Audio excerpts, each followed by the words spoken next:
আলাইকুম। নতুন একটা দিনে নতুন একটা ব্লগ নিয়ে আবারও হাজির হয়ে পড়লাম তোমাদের সামনে। তোমরা সবাই কেমন আছো? আলহামদুলিল্লাহ, আল্লাহর অশেষ রহমতে আমিও অনেক বেশি ভালো আছি। তো সকাল সকাল 2 কাপ চা নিয়ে বসে পড়লাম। কি ভাবছো 2 কাপ চাই আমি খাবো? না না, 1 কাপ আম্মু খাবে, 1 কাপ আমি খাবো। আমি তো খুবই অল্প পরিমাণে দুধ চাটা নিয়েছি, দেখলে তোমরা বুঝতেই পারছো। তো চা নাস্তা খাওয়া শেষ, চা আর টোস্ট বিস্কিট, আজকে আর কোনো কিছুই ছিল না, রুটি পরোটা। তো এটাই আমাদের সকালের খাবার দাবার। তো সকালে খাওয়া দাওয়া শেষ করে রান্না বান্না করতে চলে আসলাম। তো রান্না করবো মুরগির মাংস, শাক ভাজি আর মাছ ভোনা। তো মুরগির পাটা প্রথমে একটু পুড়িয়ে নিলাম। মুরগির পায়ে তো অনেক নোংরা থাকে, ছাল চামড়া, ওইগুলো তো ক্লিন করা লাগবে। তার জন্য ভালো করে পুড়িয়ে নিলাম। আর আমি এইভাবে করে মুরগির পাটা পুড়িয়ে নিই। অনেকেই তো গরম পানির ভিতরেও দেয়। তো আমার কাছে কেন জানি না মনে হয় মুরগির পাটা এভাবে পুড়াই নিলে ভালো লাগে। তো তারপরে তো রান্না করতে শুরু করে দিলাম। এখানে মুরগির মাংসের জন্য এক এক করে সব মশলাপাতি দিয়ে মশলাটা ভালো করে কষিয়ে নেব। আর এই যে মশলাটা, এই মশলাটা মাংসের জন্য আমাদের বাসায় সবসময় বানানো থাকে। এখানে অনেক ধরনের মশলা দেওয়া আছে, সব কিছু একসাথে গুঁড়ো করে এইভাবে বয়ম ভরে রাখা হয়। মাছ ভোনা বা মাংসের জন্য এটা ইউজ করা হয়। তো এখানে দেখো রান্না বান্না করছি আর মাইশার সাথে গল্প করছি। তোমরা তো শুনতে পাচ্ছ না, আমি পরে ভয়েস দিয়েছি। মাইশা দাঁড়িয়েছিল আমার পাশেই, তো ওর সাথে গল্প করছি আর রান্না করছি, ভালোই লাগছিল।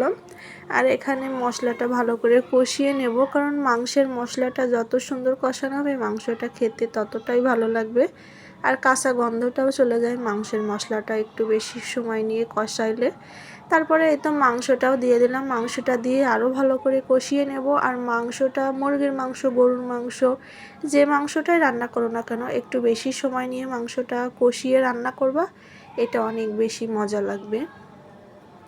আর আমাদের বাসায় তো মুরগির মাংসটা বেশি রান্না করা হয়, কারণ আব্বু গরু, খাসি, হাঁস মানে কোনো কিছুই খাইতে পারবে না মুরগি ছাড়া, কারণ আব্বুর হার্টের প্রবলেম। এর জন্য যত জীবনই বাঁচবে শুধু মুরগির মাংসই খাইতে হবে। মাসে একবার হয়তো একটু গরুর মাংস খাইতে পারবে, কিন্তু সেটাও আব্বু খায় না।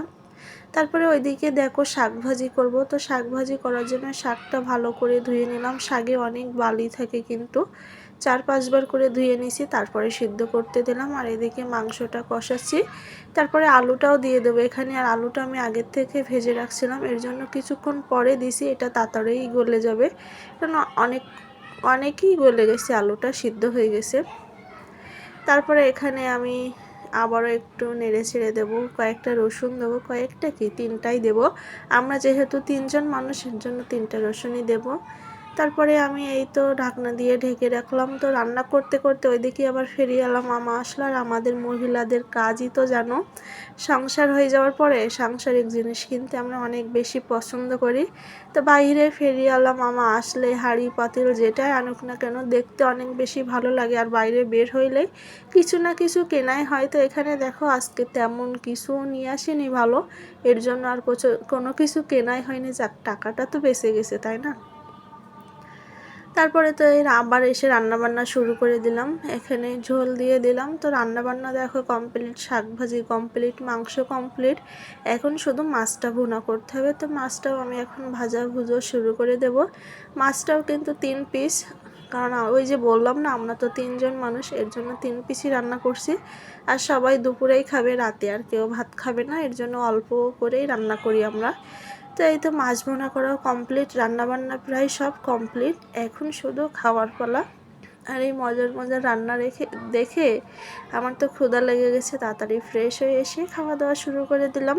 তোমাদের কাছে কেমন লাগছে আমার রান্না বাড়া দেখতে অবশ্যই কমেন্ট করে জানিও কিন্তু। আর তারপরে এখানে দেখো মাইশা নাচ শুরু করে দিছে সন্ধ্যাবেলা। খাওয়া দাওয়া শেষ করে তো লম্বা একটা ঘুম দিলাম। ঘুম থেকে উঠে মাইশা আসলো, সে ডান্স শুরু করে দিল। সে তো জানো অনেক সুন্দর নাচ করতে পারে, তাই তো দেখো কত সুন্দর করে নাচ করছে। নাচ করতে করতে তো মাঝে ক্লান্তই হয়ে পড়ছে, যে নাচ করতে করতে শুয়ে পড়ছে। তো ঠিক আছে, তোমরা মাইশার নাচ দেখতে থাকো আর অবশ্যই কমেন্ট করে জানিও কেমন হয়েছে। আর ভালো লাগলে লাইক কমেন্ট করো আর পেজটা ফলো দিও। সবাই ভালো থেকো, সুস্থ থেকো।